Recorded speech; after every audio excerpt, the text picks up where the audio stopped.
Okay, so what advice you give to a revert who wants to seek knowledge, but he's feeling like I'm never going to get this, because obviously the scholars, they mentioned that if you give knowledge all of yourself, knowledge will only give you something, some of itself. But if you give knowledge some of yourself, knowledge will give you nothing.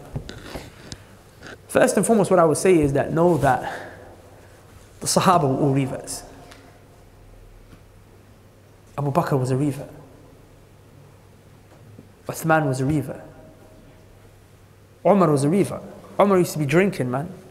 Umar would get drunk, radiyallahu anhu, before Islam. He became a scholar. Not only any scholar, he became the second greatest man from this ummah after the Prophet ﷺ. So the Prophet, Abu Bakr, and then Umar. So take the Prophet out of the equation, Abu Bakr and Umar are the top two. Abu Bakr and Umar top two, radiyallahu ta'ala anhuma.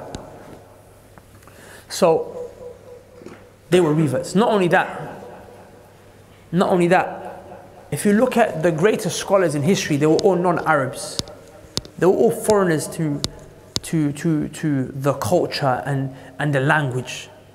Imam Sibawayh, who was a master of the Arabic language, in fact, the most renowned and respected scholar of the Arabic language, he was Persian. He was Iranian. They tell you that the science of hadith right now, if you want to get it properly, you go to where? You go Pakistan and India.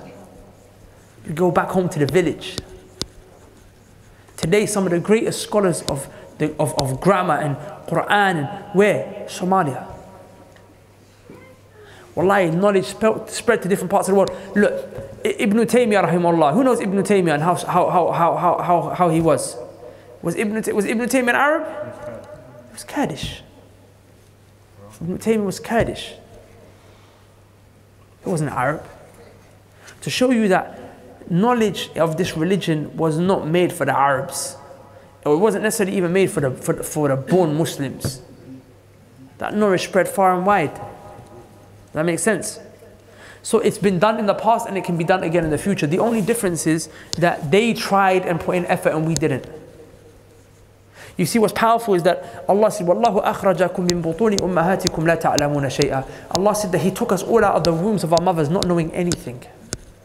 At the end of the day, Imam al-Bukhari, when he came out of his mother's womb, and when this revert came out of his mother's womb, they were on the same level. Not just reverts, all of us, all these Muslims here, when they came out of their mother's womb, you all knew nothing. You and Imam Bukhari and Imam Muslim and Ibn Taymiyyah and Imam An-Nawawi, we were all in the same wave. The playing field was level, it was even, it was fair. What's the difference between us and them is that they put in effort. You think they didn't put in effort? You think it wasn't difficult for them? Wallahi it was. But they worked so much. Imam Nawawi, what did he used to do? He used to sleep in the masjid for 2 years. Sorry, in the madrasa for 2 years. And how did he sleep? He never laid down. He would fall asleep on his books.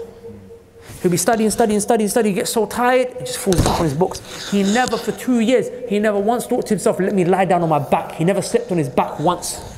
He never laid down to sleep. He would just fall asleep. He would just fall asleep.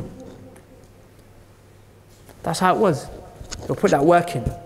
But we don't want to put that work in. Does that make sense? Last one, go on. Hey guys, I really hope that you benefited from that video. Before you go, I want to ask you a really important question. Have you guys ever thought about studying Islam and seeking knowledge?